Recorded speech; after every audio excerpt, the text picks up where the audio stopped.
Hello everyone and welcome back to the Biz English Channel, where learning business English is easy and fun. It's wonderful to be here with you all today. To all our amazing listeners who are professionals on the move, thank you for tuning in. Before we start, if you enjoy learning with us, please remember to subscribe, share this with your colleagues, and give us a thumbs up. It really helps us grow. We love hearing from you, so feel free to leave a comment below. It's always great to be here, and we really do have a truly fascinating deep dive lined up for you today. We absolutely do. I mean, think about the last meeting you sat in. Have you ever noticed that saying a simple, no to your boss takes about 50 more words than saying no to your best friend? Right, it's almost like a completely different dialect. Exactly. So today we are dissecting the exact vocabulary that professionals use to, well, protect their egos, maintain that corporate hierarchy, and navigate social pressure. Yeah, and perhaps most importantly, we're going to look at how that very same polite, padded language can accidentally destroy a multi-million-dollar software project. And ruin your weekend in the process. Seriously, it can. It's a brilliant exploration of linguistic disguise, really. We aren't just looking at a list of business terms today. We're looking at a behavioral case study. Right, observing how the exact same group of highly trained professionals completely changes their vocabulary, their tone, and their whole sentence structure based purely on what room they happen to be standing in. Exactly. So to guide us through this, we're going to observe a scenario at a multinational software company called DigiSoft. Okay, set the scene for us. Well, we're following a vice president named Sheila, who is the boss, and 3 software engineers on her team.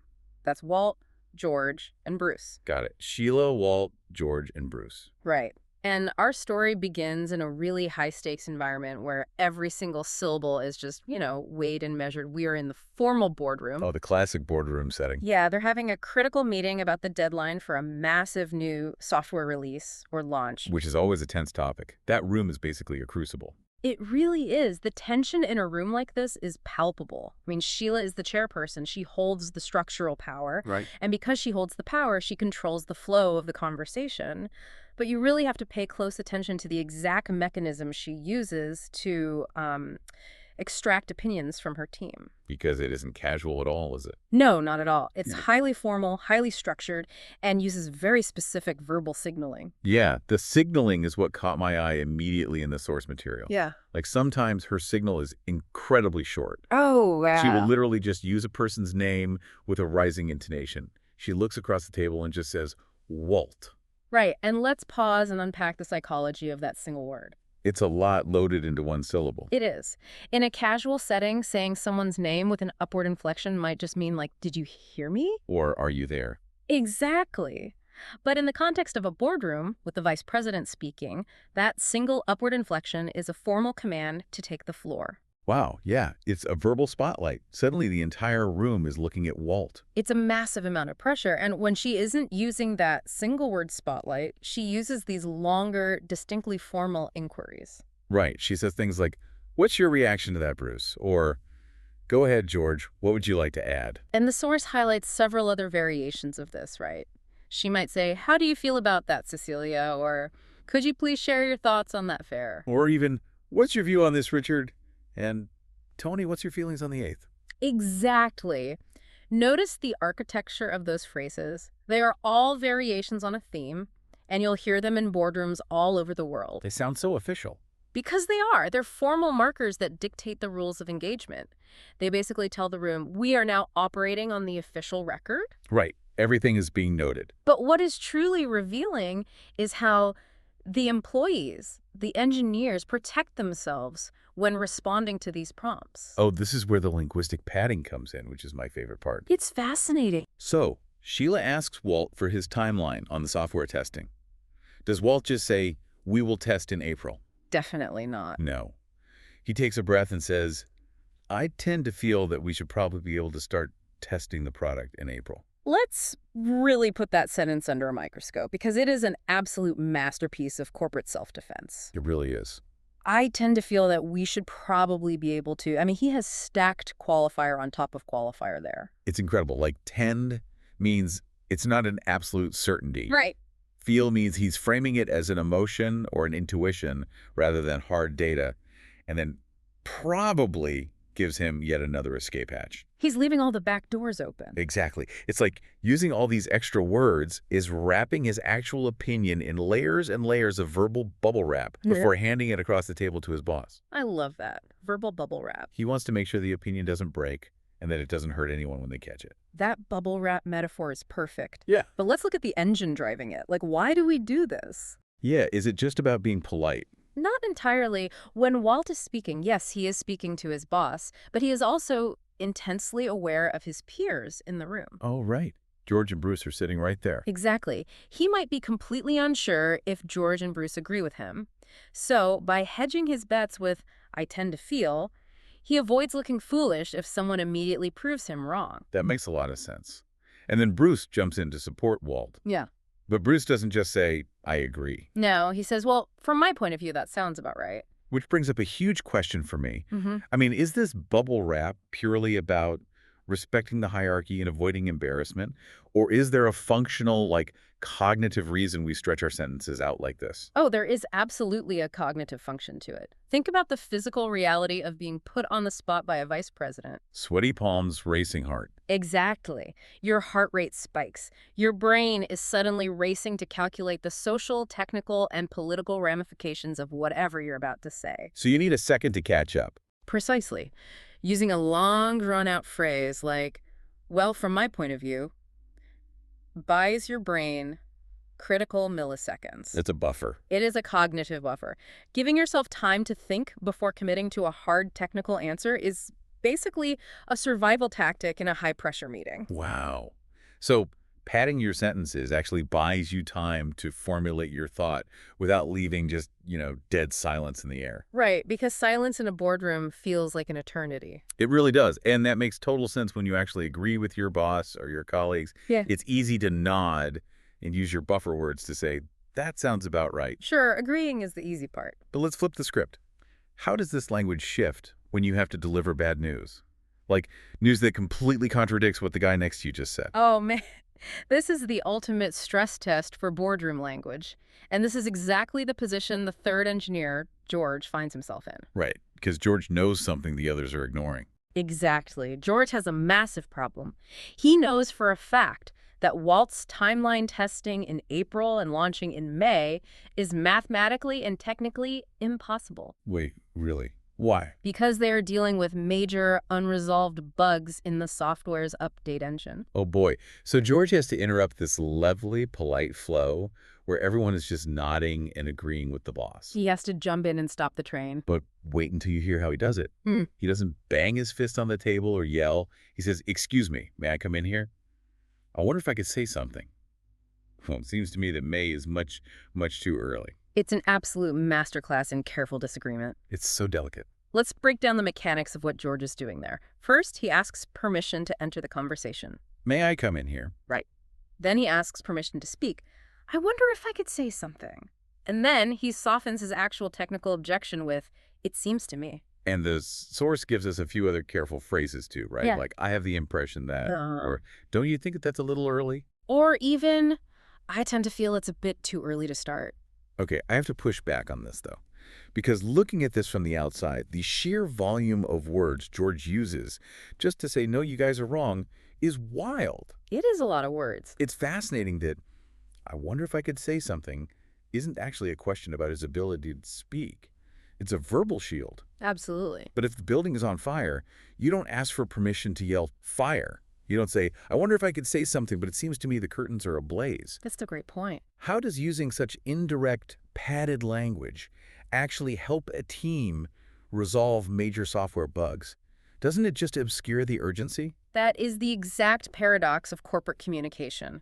You are entirely right that it obscures the urgency. But in that specific room, preserving the social structure is unconsciously treated as more urgent than the software bug. Wow, wait, really? The social structure is more important than a failing product. Yes. I mean, think about the tribal dynamics at play. If George just blurts out, May is impossible, Walt is wrong, it is perceived as a direct attack on Walt's competence in front of the vice president. Oh, right. Walt would be furious. And it also challenges Sheila's momentum. If George attacks the idea too directly, Human nature dictates that Walt will get defensive, and Sheila might dismiss the warning entirely just to maintain order in the meeting. So by using cautious language, by saying, I wonder if I could say something, George is biologically lowering the defenses of everyone in the room. Precisely. The verbal bubble wrap isn't just protecting his opinion, it's protecting the egos of his colleagues. It allows the disagreement to be framed as a harmless observation about an idea, rather than, like, an aggressive attack on a person. Exactly. Phrases like, I have the impression that, invite the other person to change their own mind rather than forcing them to admit defeat. It's a delicate, almost exhausting balancing act. I mean, you have to be a software engineer and a diplomat at the exact same time. It takes a lot of mental energy. But this is where the story gets really fascinating. Because the meeting eventually ends. The boardroom doors open. The boss, Sheila, goes back to her office. And the three engineers, Walt, George, and Bruce, walk down the hall and step into the break room. And the moment that break room door clicks shut, the corporate masks drop. The language doesn't just change, the entire power dynamic inverts. It's like they undergo a psychological transformation. The bubble wrap is completely gone. Torn right off. The topic immediately shifts from software releases and bugs to the Chelsea versus Liverpool football game that happened the night before. A classic break room topic. Right. And notice what happens to Bruce's vocabulary the second he gets a coffee in his hand.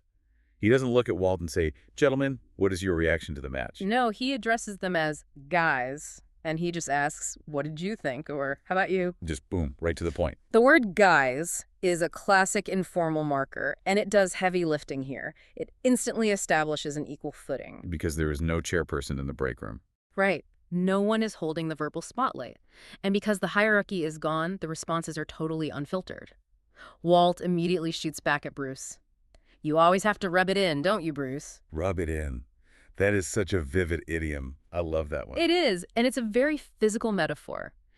To rub something in means to purposefully and repeatedly remind someone about something painful or uncomfortable, usually as a joke between friends. Because Walt is a Liverpool fan. Exactly. Chelsea beat Liverpool. Walt is miserable about it, and Bruce is teasing him. But look at the social mechanics here. This kind of direct emotional banter is the exact opposite of the ego-protecting language we just heard in the boardroom. Exactly. I mean, you would never, ever hear Walt tell his vice president to stop rubbing it in about a missed deadline. The risk would be astronomical. You'd be fired. Right. But here, the social risk is practically zero. And that lack of risk changes the sheer speed of the conversation. Look at George's directness. He jumps right in and says, actually, that was one of the greatest games I've ever seen. That single word, actually, is a linguistic battering ram compared to the feather duster he used in the boardroom. Battering ram, yeah. Starting a sentence with actually is a highly direct, informal way to state an opinion. It signals to the listener, I am about to provide contrasting information, so brace yourself. George isn't saying, I wonder if I could say something about the football game. Yeah. He just aggressively states his reality. And it isn't just actually. The source highlights other direct phrases we use in these casual peer-to-peer settings. Right, things like, the point is, or the way I see it. Or obviously. Yeah. And basically. When you hear words like obviously and basically, you can actually feel the velocity of the conversation increasing. There's no cognitive buffer. There is no buying time. Because they don't need to buy time. Your brain doesn't need to calculate the political fallout of a football opinion. Right. You aren't going to get fired for thinking Chelsea played a great game. Exactly. The absence of threat removes the need for the linguistic bubble wrap. Which brings up a really interesting distinction for you to consider about your own workplace. Oh, yeah. Is it the physical architecture like the actual act of walking out of the glass boardroom and standing next to the break room microwave that triggers this relaxed language? Or is it entirely about the fact that Sheila, the boss, isn't in the room? It's a great question. While crossing a physical threshold certainly acts as a psychological release valve, the primary driver is the absence of the hierarchy. So it's all about Sheila. Think about it.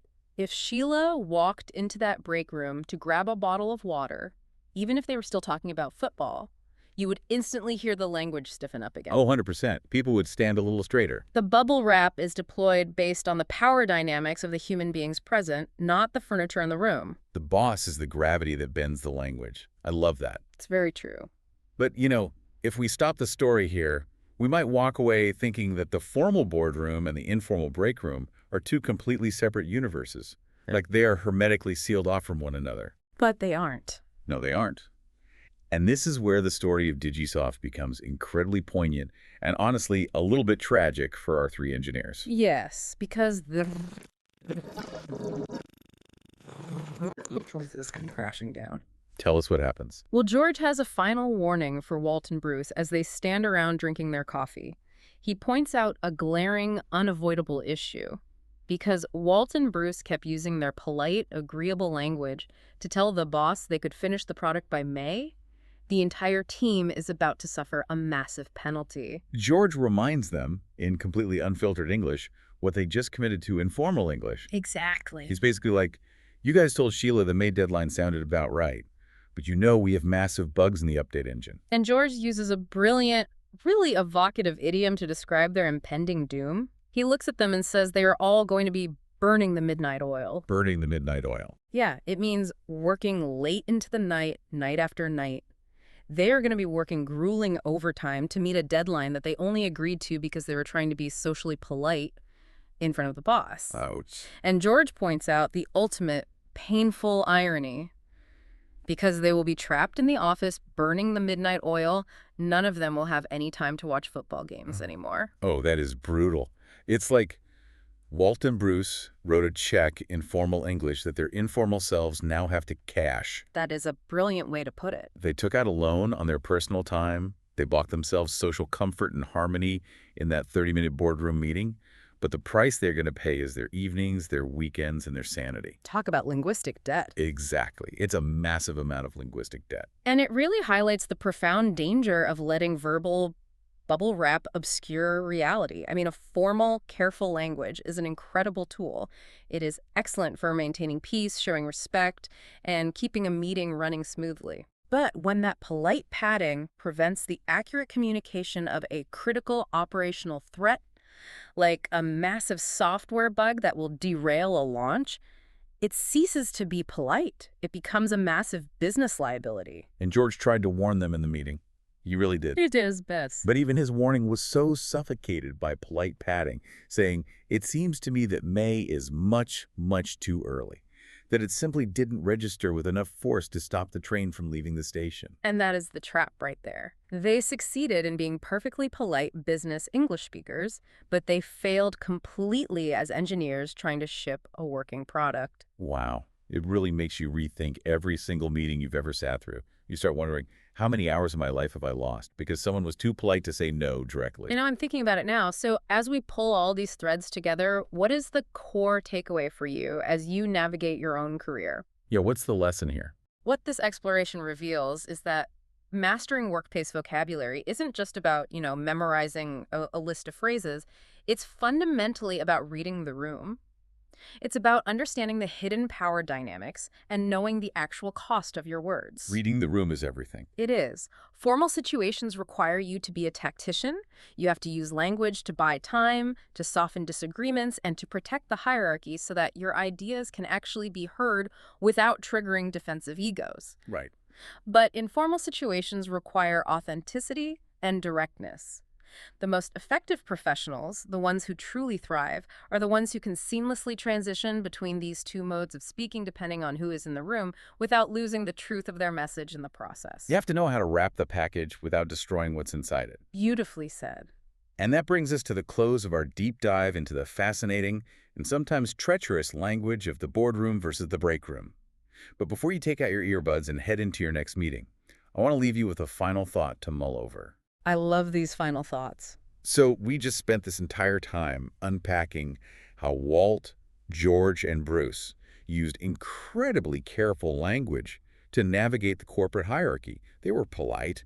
They were deferential. Very deferential. But consider George's warning at the end about burning the midnight oil. What if this obsession with careful formal business English is actually hurting us? It's a great question. Imagine if Walt and Bruce had spoken with their breakroom directness while sitting at that boardroom table. What if George hadn't asked for permission to speak? Right. What if you just went for it? What if he had just looked Sheila in the eye, and use his break room vocabulary. Actually, we're heading for massive trouble with these bugs. Obviously, May is impossible. The fallout would be intense. Would it have been uncomfortable? Yes. Would egos have been bruised? Probably. But would they be working unpaid overtime for the next 3 months? No. Probably not. So ask yourself, does our polite professional language, our endless layers of linguistic bubble wrap, actually destroy our business efficiency? Does being a good corporate communicator actually make us worse at our jobs? That is a heavy question. It is, and it's definitely something to think about the next time you sit down at a conference table, clear your throat, and find yourself tempted to say, I wonder if I could say something. Such a great takeaway. Thanks so much for joining us on this deep dive. We'll catch you next time.